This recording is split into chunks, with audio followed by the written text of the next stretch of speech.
Manager for the NOPD consent decree says the New Orleans Police Department is backsliding in some areas. And Sabrina Wilson has more on that, plus what the NOPD has to say about reforms it's made and is making.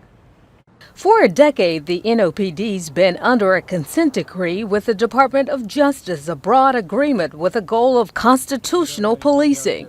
NOPD has come a long way. Still, during a digital hearing this week, the Federal Monitor said, "We've seen some slowing and even some backsliding in certain areas, misconduct investigations, community engagement, stop, search, and arrest, supervision in the Officer Assistance Program." In its report for 2022, the Office of the Federal Monitor writes the monitoring team and Judge Morgan have concerns that the severe attrition NOPD has experienced has caused some slippage in compliance and in NOPD's ability to sustain reforms that have been implemented to date.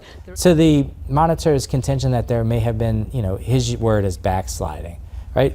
We feel like that we have substantial compliance with the consent decree. We feel that we put out a lot of information in the spirit of transparency on our website. The Police Association of New Orleans has said that the consent decree is causing problems recruiting officers, and it's causing problems for officers who want to stay here and do police work.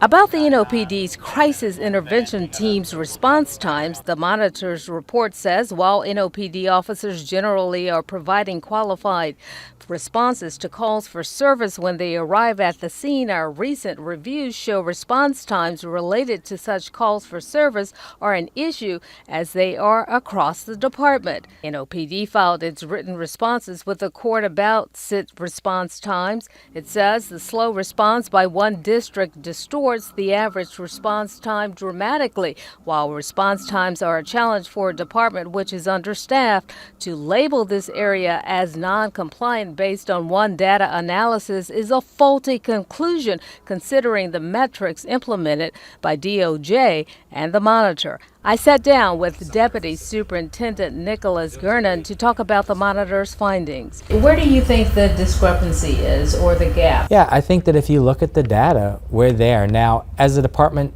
shrinks in size, we are now starting to look at what core functions of the department can we transfer to non-commissioned officers, right? The Federal Monitor and his team also looked into issues surrounding the Office of Secondary Employment and police officers. With officers cheating with respect to secondary employment. People were held accountable. People were given suspensions, demotions, whatever the case may be. Is the NOPD ready to be removed from the consent decree? Now, I think that the question is, have we reached substantial compliance and should we enter a self-monitoring period? And I think that's a question up to the judge. I believe that we have enough data so that the judge can make a good decision as to when and where that might happen.